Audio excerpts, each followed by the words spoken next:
Donald Trump Nobel অর্জনের লক্ষ্যে Ukraine ও গাজার সংঘাতের সমাধানে চেষ্টা চালান। পাশাপাশি তার প্রশাসনের কর্মকর্তাদের ভাষায় এই পুরস্কারের দিকে অগ্রসর হওয়ার ইচ্ছা প্রতিফলিত হচ্ছে। ফেব্রুয়ারিতে ফক্স নিউজকে দেয়া এক সাক্ষাৎকারে ট্রাম্পের অর্থমন্ত্রী স্কট বেসেন বলেন, ট্রাম্প ইউক্রেন রাশিয়া যুদ্ধ বন্ধ করার প্রচেষ্টার জন্য নোবেল শান্তি পুরস্কারের যোগ্য। তিনি আরও দাবি করেন, যদি পুরস্কারটি সত্যি নিরপেক্ষভাবে প্রদান করা হয় তবে আমার মনে হয় তিনি 1 বছরের মধ্যে এটি পাবেন।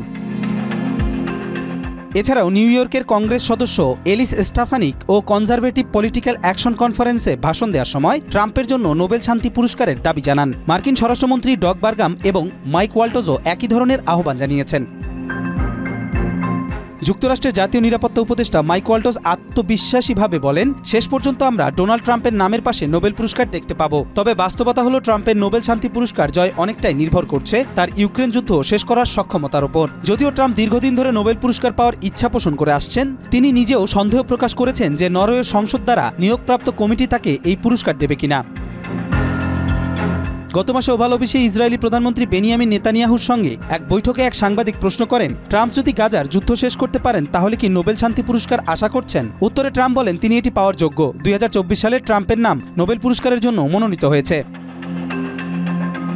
Case Western Reserve University School of ল-এর ইসরায়েলি বংশোদ্ভূত অধ্যাপক আনাত আলন বেক নোবেল কমিটিকে একটি চিঠি দিয়ে ট্রাম্পের মনোনয়ন সুপারিশ করেছেন। চিঠিতে তিনি উল্লেখ করেন যে মধ্যপ্রাচ্যে শান্তি প্রতিষ্ঠার জন্য ট্রাম্পের প্রাথমিক প্রচেষ্টা তাকে নোবেল পুরস্কারের যোগ্য করে তুলেছে।